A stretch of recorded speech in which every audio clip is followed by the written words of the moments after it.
जैसे को तैसा। दूर पहाड़ों के पास नदी के किनारे भेड़िया और ऊंट दो दोस्त रहते थे। ऊंट बहुत सीधा साधा और भेड़िया बहुत लालची और मतलबी था।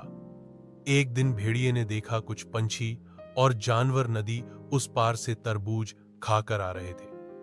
तभी उसके अंदर लालच आई और उसने अपने दोस्त ऊंट के पास जाकर बोला कि ऊंट भैया, नदी उस पार बहुत सारे तरबूज लगे हैं, चलो हम लोग भी तरबूज खाकर आते हैं। ऊंट उसकी बातों में आ गया और उसे अपने पीठ पर बैठाकर नदी के उस पार तरबूज के खेत के पास ले गया। खेत में लगे तरबूज को देखते ही भेड़िए के मुंह में पानी आ गया और जल्दी से खेत में कूद गया और तरबूज को खाने लगा।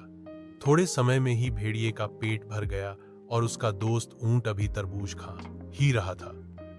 फिर भेड़िया ने सोचा, इसका पेट तो बहुत बड़ा है, ये तो एक दिन में सारे तरबूज खा जाएगा, फिर हमें नहीं मिलेगा। उसके दिमाग में शरारत सूझी, वह तरबूज को तोड़ तोड़ कर फेंकने लगा और खुशी के कारण नाचने और चिल्लाने लगा। ऊंट ने उसे ऐसा करने से माना किया तो भेड़िया बोला, हमें खाना खाने के बाद चिल्लाने और नाचने की आदत है। तभी भेड़िए की आवाज सुन बगल के खेत से किसान आ गया और ऊंट की पिटाई शुरू कर दी। यह देख भेड़िया तेजी से भाग निकला और नदी के किनारे जाकर रुका। पिटाई खाने के बाद ऊंट किसी तरह नदी के किनारे आ पहुंचा। अब दोनों नदी पार कर रहे थे, तभी बीच नदी में ऊंट बैठने लगा। उसके पीठ पर बैठे भेड़िया ने बोला, भैया ये क्या कर रहे हो? ऊंट ने बोला, मुझे खाना खाने के बाद पानी में बैठने की आदत है। और वह पानी में बैठ गया और लेटने भी लगा। भेड़िया पानी में बहते बहते बहुत मुश्किल से किनारे लगा और उसको अपने किए पर पछतावा होने लगा। नैतिक सीख, हमें किसी को धोखा नहीं देना चाहिए और किसी के सीधे पान का फायदा भी नहीं उठाना चाहिए। बूढ़ा शेर और चूहे की कहानी। कुछ समय पहले की बात है।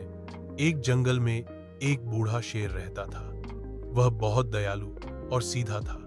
उससे जंगल के सभी जानवर बहुत प्यार करते थे। एक दिन शेर जब अकेला सो रहा था, तब एक चूहे को मस्ती सूझी और उसने सोचा, चलो जंगल के राजा के साथ मस्ती करता हूं। और फिर वह शेर के पास गया और उसके ऊपर चढ़कर नाचने और कूदने लगा। तभी जंगल के राजा शेर सिंह की नींद खुल गई। उसने अपने नुकीले नाखून के पंजों से चूहे को दबा लिया और बोलने लगा, आज तो तुम्हें सजा मिल के ही रहेगी।